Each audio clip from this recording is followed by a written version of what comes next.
Hello and welcome to Petty Improvement. I'm Kristen Petty. Thank you so much for being here. Today we are going to rank everything I grew in 2024. Here is a picture of my garden when it was in full bloom. Everything was pretty green here. Everything looked great. And we're going to go through everything that I grew and talk about how I felt about it. I had a lot of fun growing this garden last year. It was my first big in-ground garden and I was really happy with it. So as I list out each item, you're going to see the seed packet briefly pop up on the screen. If you would like to jump ahead, I'm going to utilize chapters here as well as timestamps in case that is helpful to you.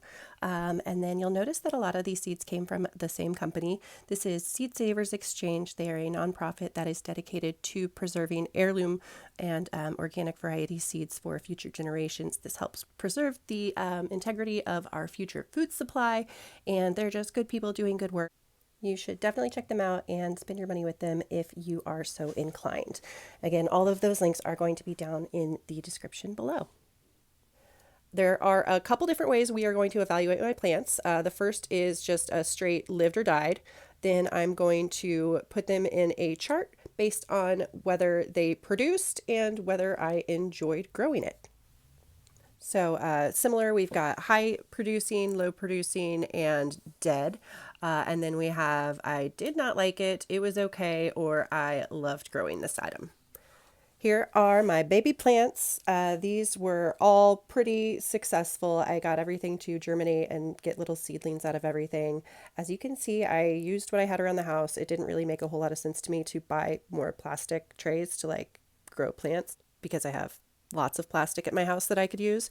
So I used just whatever plastic containers I could find. There's some muffin tins. I think I used some milk jugs. There's like a cottage cheese container, some party cups, anything I could find. I wanted to see what was possible without spending money on new gadgets or equipment because the whole point was to grow food that we eat to save money. And I mean, this is literally dirt from my yard and it's growing plants. So obviously I don't need to buy seed starting soil or, seed trays or anything like that.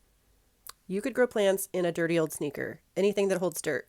I'm going to save the rest of my seedling advice for the planning video that I have planned to make later.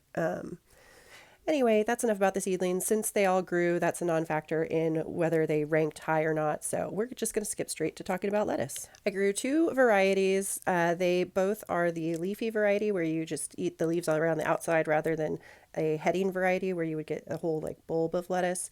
That I don't think is the kind of lettuce I like to eat. I prefer a crispier lettuce, and these were a little limp for my taste. They did produce a lot of lettuce, but unfortunately, I did not eat much of it. Now, make sure that you bookmark my page because I will be dropping some hot lettuce news in my next garden planning video where I reveal the varieties that I'm going to be growing this year in 2025. But for real, if you are here watching this video, I appreciate you. Thank you so much for listening to me rant about my garden. I hope that I am being a little bit of informative and hopefully a little entertaining as well. So lettuce did live, and we're going to give it a high yield, but we did not like it. I got this corn at the Dollar Tree. I don't know why I bought it. I didn't know what I expected, but it did grow. I got to make about 4 stalks, I think, grew, and I got 1 ear growing on 1 stalk, and by the time I realized it was there, it was eaten by animals. So 0 stars for the corn, and our drought really nailed the coffin there. So just to review, the corn died. I did give it an okay though, because I learned a lot while I was researching how to grow corn, and I think that the variety I picked for this year is going to grow a lot better. I'm going to talk about the Brussels sprouts and the broccoli together. They're both brassicas, and if you want to read the packets, you can either pause, or the description below has links to all of these seed packets so that you can read at your leisure. And these plastic pieces that I'm writing on were just for funsies. I fully intended to use them on my overhead projector, but I didn't end up doing that. So that I left it in because I had already recorded it and I had already separated it out into the sections that would need to be edited into the video. So I was like, I'm using this because I already spent time on it. The Brussels sprouts and broccoli seedlings did really well. And the one that did the best was actually one that I had thinned. So I had like picked it out of the seedlings because I didn't think that it was the best one. But it did still have some roots on the bottom. So I stuck it in this pot outside and I just like decided it was going to be an experiment, and you'll see how that turned out later. This picture here with the milk jug lids over my seedlings was taken, it was literally the day after I transplanted my seedlings, and we got a major thunderstorm, and I was so worried that we were going to get hail and it would like ruin my plants. So I put the milk jug tops on top of those plants. It actually worked out really well, and I used that technique for a couple of the more like desirable seeds. So when I was growing the corn, I put it under the lid of the milk jug so that the squirrels wouldn't eat the corn kernels. The bottom right broccoli plant that you're going to see on the screen is the one that came out of that neglected outside pot. And it was the first one to produce a little baby broccoli floret. And then I was waiting for it to get bigger and it went to flower. And apparently it gets really bitter after that and you can't really eat it. So I got basically no broccoli and no Brussels sprouts. And that was also due to a Japanese beetle infestation. They ate everything off of those plants. So yeah, they died. And I got no food out of those after all that work. So it was okay. I learned a lot. I learned that I'm probably not going to grow brassicas again. I've been trying to grow carrots for 3 years. I'm doing something wrong. I haven't figured it out. I'm going to do more research this year to try to figure out what exactly it is that I'm doing wrong, because I'm doing the mounds and I'm, watering them and they grow the tops, but then animals eat the tops, and then by the time that I'm ready to harvest the carrots, they're like dead. So I don't know exactly what it is I'm doing, but we're going to figure it out this year. Yes, so carrots also died, and I'm putting it down here and did not like, but I'm still going to do it again. Cucumbers, these were too productive.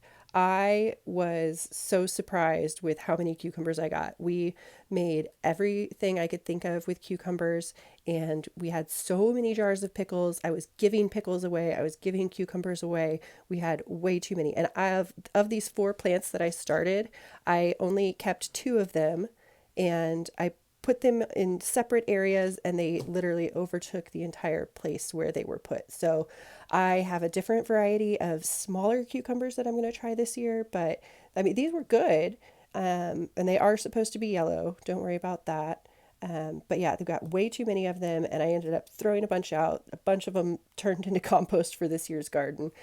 I love onions, so I grew 3 varieties in my 2024 garden. These were very successful. I was extremely surprised with how satisfying it was to grow these from seeds, and the smell is intoxicating. So as soon as you can see the green leaves of the onions, you can smell them when you get close to it. And you're supposed to trim them when they get about over 2 inches when they're little seedlings.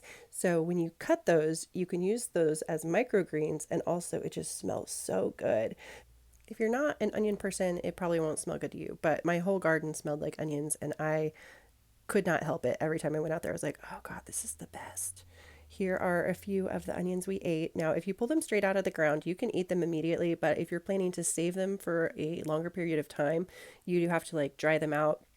That's something I didn't get into last year because they're still in the ground, actually. They are right here. So this is just a few days ago.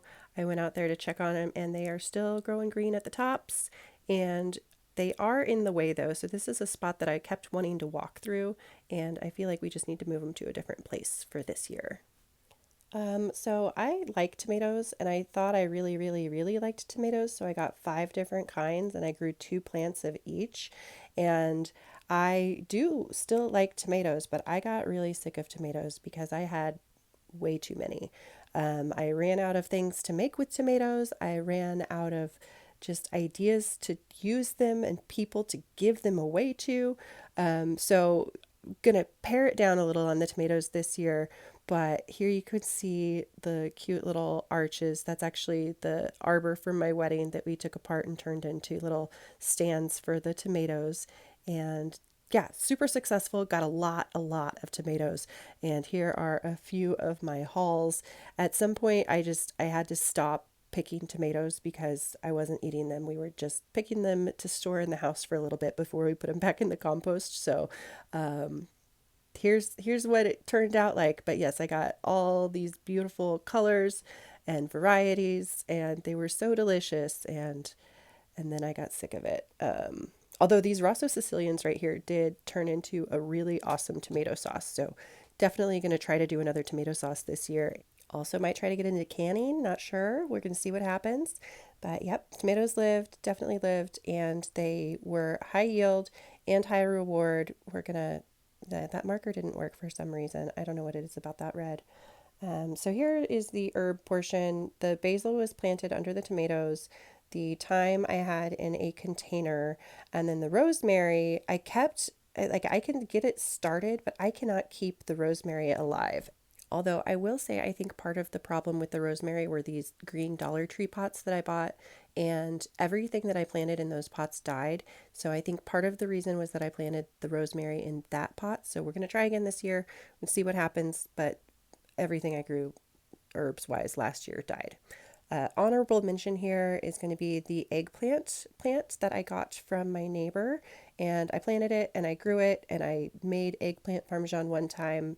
I had never actually had eggplant before, and it turns out I'm not like really that big of a fan, so not growing eggplant again. I did have really good luck with my zinnias, my sunflowers, and my marigolds. The zinnias and the marigold seeds came from another neighbor, and those were gorgeous, and I was able to save those seeds again for this year. And then for the sunflowers, those were an older packet that I just found, and I grew. It was actually really hard because the animals kept digging up those seeds. I did not use my milk jug technique on those, but I did get quite a few good blooms out of the sunflowers. And God, look at, they're so gorgeous. I love these so much. And there's a little bee flying in the air in one of these pictures. I loved seeing the zinnias and the sunflowers when I looked outside every morning. That was probably the most rewarding part of the garden, and I'm definitely doing more flowers. I'm so glad I put them in because I was considering not doing flowers. I was like, I'm just going to grow food. But these were, like I said, the best part of my garden. And there's that little bee about to pop up here on the top of the screen. There he is.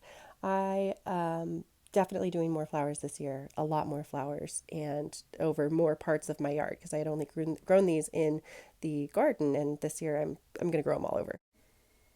Just a couple more things before I wrap this video up.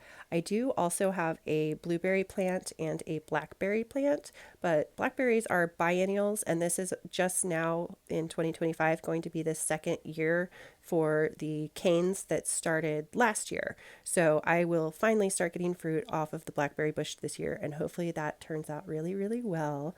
But so looking forward to it. I am very excited. I hope this video was helpful to somebody.